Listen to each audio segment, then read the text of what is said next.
Next item, Madam Clerk.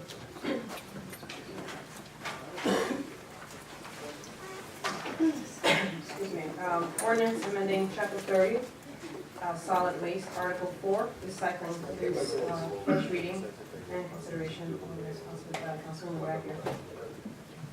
You all have a packet that Yes. Director Patrick made for us. There was the incident where raw trash was in recycle bins, and they would not allow her to dump, and then we had to pay. I mean, that's not in her budget, and folks just aren't paying attention. That's all it is. Do you want? So the, okay, just okay, yeah, they're basically mixing other than recycle and recycle I mean, it's devices. blatant. I mean, it's. My name is Elaine Partridge. I'm the Director of Public Works and Code Enforcement for the City of Central Falls.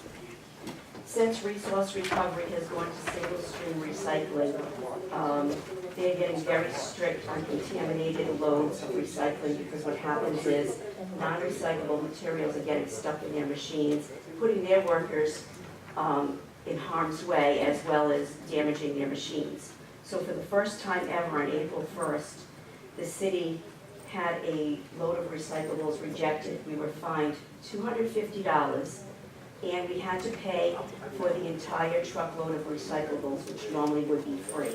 That's where that packet came in with those photographs. As you can see, there's clothing, there's dog waste, there's dirty diapers, there's plastic bags, there's food, so people are not recycling correctly. So when I went to the ordinance regarding recycling, I found that it was a very involved process for me in the penalty phase. So I contacted Councilwoman Rackier, and I sat with her, and we talked about how to simplify that, where I could actually find the people immediately instead of sending out 3 letters before I could find. We worked with Attorney Matt Jerzik, and this is the ordinance that we came up with, the changes. So what I'm looking for is the support where I could find immediately, because it's not in our budget for these additional tipping fees and these fines. Thank you. Everyone has read the ordinance and understands why, and certainly the legality is there, correct, Matt? If there's no questions of Elaine, I'm looking for a motion. Yes, that's And just to clarify, the fines would be to the homeowner, not the tenant, or? That's correct. You can only find the homeowner. Okay. right. Anyone else? Elaine, is they still having classes in the schools on how to recycle? They used to send a crew down from resource recovery, and they would go to each school, figuring to teach the kids. They'll take it home. They are having those. I don't know how frequently. And I'm also working with Steve Mutter from Mega, who works with resource recovery on that subject. Yeah, So, it works. The kids go home and know all the rules, and they teach the parents how to do it. and just so you know what's happening, the trash company is actually looking into the recycling totes. If they see something that's unacceptable, they're putting an orange sticker on the tote, and they will not empty it. We won't accept it. So we try to contact those owners and tell them they have to go through it and sort it. I'm actually getting a list of the houses where they're not picking it up. Every day they're sending me, the trash company's actually sending me the list of the houses that are in violation. Quick follow-up question to that. So what percentage would you say are outliers?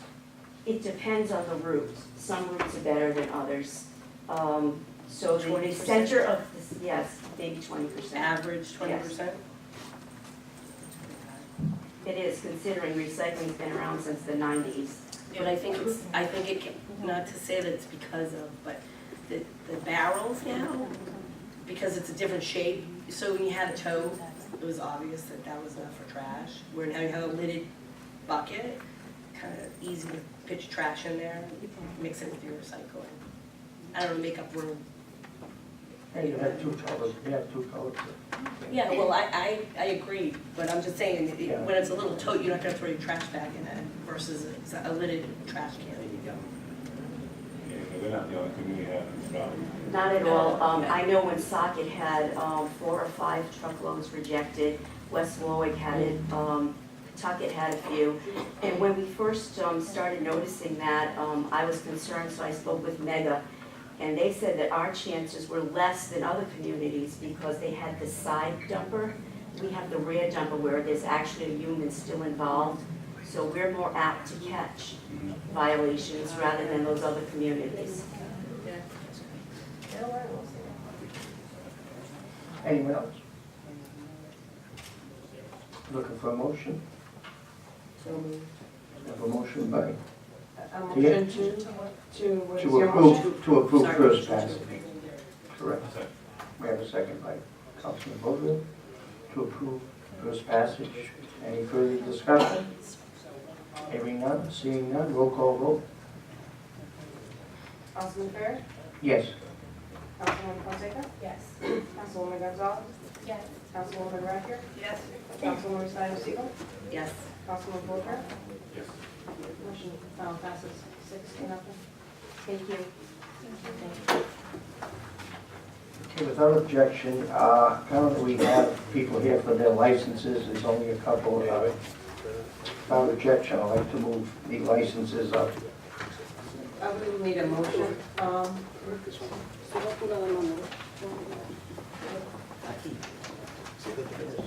no, before you go.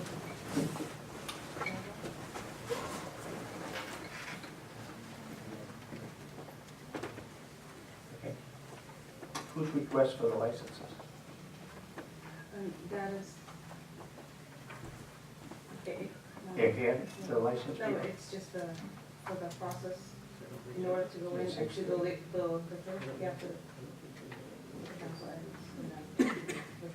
We don't have- To another, we I'm don't sorry, have- to the We don't have license. liquor tonight. I'm sorry, not with the If license. the council stands at ease, I have a motion.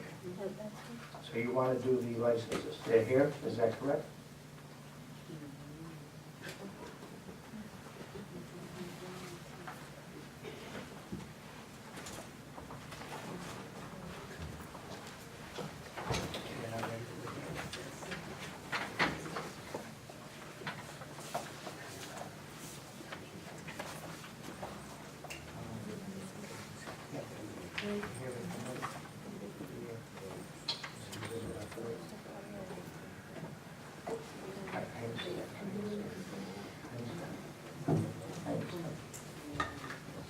Yeah.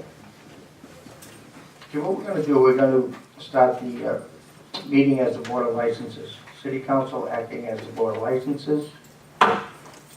Will now commence. We have a roll call. Councilman Fair? Yes, I'm Councilman here. Figueroa? Councilman Fonseca? Here. Councilwoman Gonzalez? Councilwoman Rapir? Present. Councilwoman Steiner Siegel? Present. Councilman Boucher? I have a quorum. Thank you. With that, we're gonna begin the hearing on the license in front of us. Will the clerk please call the heading? Absolutely. Is a hearing, consideration, and possible action regarding the following license and license holder. It's Mr. Michael Carroll, doing business as Palm Tree Spa at 753 Broad Street, Central Falls, Rhode Island, 02863. Yes, we'd like to, you don't have to speak here, we're gonna get a little background from our city solicitor regarding. Sit down. You can sit down for now, we're gonna get some background why we're here tonight. Mr. President, members of the council, before you today is the license for Mr. Caro doing business as the Palm Tree Spa. This is not an unfamiliar establishment to the city. This is the 4th time that this body will have had Mr. Caro before us. The first was February 10th, 2014, at which point They requested a business license to operate a massage parlor. At that time, the council asked pressing questions about the history of that establishment relative to its past and why it had been shut down the September prior in 2013. That meeting was continued until March 10th of last year, at which point the city's questioning of this establishment continued, and this body placed restrictions.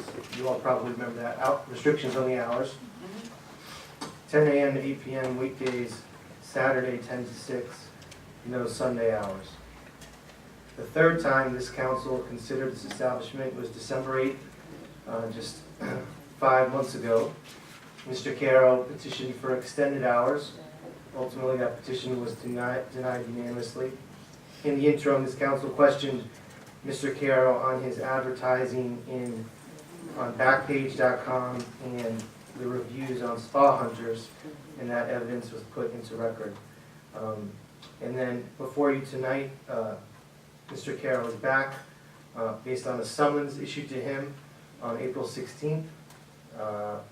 And I believe that the police department is here with counsel to present why we're here tonight. With that, the counsel for the police department. Good evening. Thank you, Mr. President, members of the council. For those of you who have not had a chance to meet, my name is Nicholas Heenan. I've been the Assistant City Solicitor and the City Prosecutor for a little over 2 years now. I don't normally appear before you on licensing matters, but given the nature of the business and the concerns of the police department, the Colonel and Lieutenant Carroll had asked me to review the reports that they had prepared based on their investigation. In reviewing their reports, as well as the record and video of the previous council meetings that the solicitor mentioned, I believe that the town, or the city, is prepared to demonstrate to the council, as the Board of Licenses, that the licensee has violated the conditions of his license. He's violated the provisions of the Central Falls Code of Ordinances and potentially provisions of state law that would justify the revocation of the license that was issued after those 3 hearings. Namely, I believe that we can demonstrate that the licensee has violated the condition of his license. At each of the hearings, when they appeared before you, the licensee represented to you on multiple occasions, responded to multiple questions, and assured the council that at all times when this business was open, a licensed massage therapist would be on the premises. I can tell you that in 2 trips, you'll hear from Lieutenant Carroll directly and Detective Deans, that 2 trips that they've gone while they've been open, no massage therapist was on the premises. I can also tell you that I know that their hours of operation was a great concern, given the residential area in which the business operates, which is the character of the city itself. I can tell you that testimony of Lieutenant Carroll will demonstrate that they have, on at least one occasion, violated the hours of operation when they're open for business. I believe that you'd also be justified in revocation based on the applicant having made the material misrepresentation of the license. It was very important to the council that a massage therapist be on the premises at all times. After all, it is a massage parlor. Pursuant to state law, not just your ordinance, massage parlors have to employ licensed massage therapists. Doesn't matter what you call the massage. You can call it body work, you can call it table showers, whatever it is that they promote on their website, promote in their ads. They can't escape the fact that they have represented to you that they are a massage parlor, and therefore those massages can only be conducted by licensed massage therapists. They've made material misrepresentations on the fact that they would be someone there at all times who is licensed to do so. It's for you to decide whether that was a material factor in your decisions to grant a license. I would argue that given the attention that it was given in the hearings, that it was of a material nature, that the evidence will demonstrate that at least on the occasions when the police have inspected, that they didn't do it.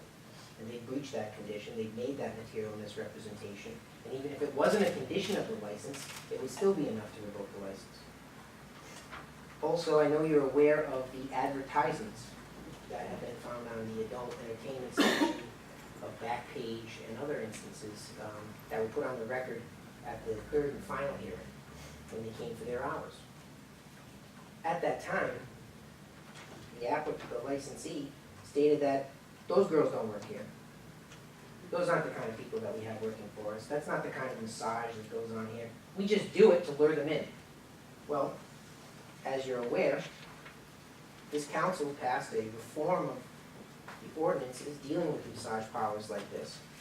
One of which states that no massage establishment granted a license shall place, publish, or distribute, or cause to be placed, published, or distribute, any advertisement, picture, or statement which is known through the exercise of reasonable care should be known to be false, deceptive, or misleading in order to induce any person to purchase or utilize any professional massage services.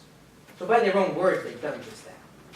They've shown you the pictures that you've seen, and I'll introduce into evidence again today, that, they show you women scantily clad, and these are the people that they say have used to lure customers into their establishments. Now, if they're not true, that would raise even bigger problems. If they didn't materially misrepresent that they're a spa of that nature, that would raise bigger problems for them, because then we'd be talking about a whole other ballgame. And finally, based on the testimony of the officers, you'll hear that they don't seem to have their rates posted, which is another condition of the ordinance. Maybe it doesn't sound so important, maybe it doesn't sound so dramatic, but given the nature of the reviews that you heard, about $60 for a massage and $100 for a tip, this council thought it was important enough to put that in this ordinance, and we believe that that has also not been complied with. With that, I have Lieutenant Carroll here, who's led the investigation. To this point, I have Detective Deans here, just so you can hear it firsthand rather than just have it in a police report. They're here prepared to testify as to their observations, as to their concerns relative to the Palm Tree Spa. And a particular concern is that the city of Providence, as you're all well aware, made great effort to rid that city of establishments like this. And we come to find out that, I would argue, by their own admission in the last hearing, that they employ somebody who is associated with not just the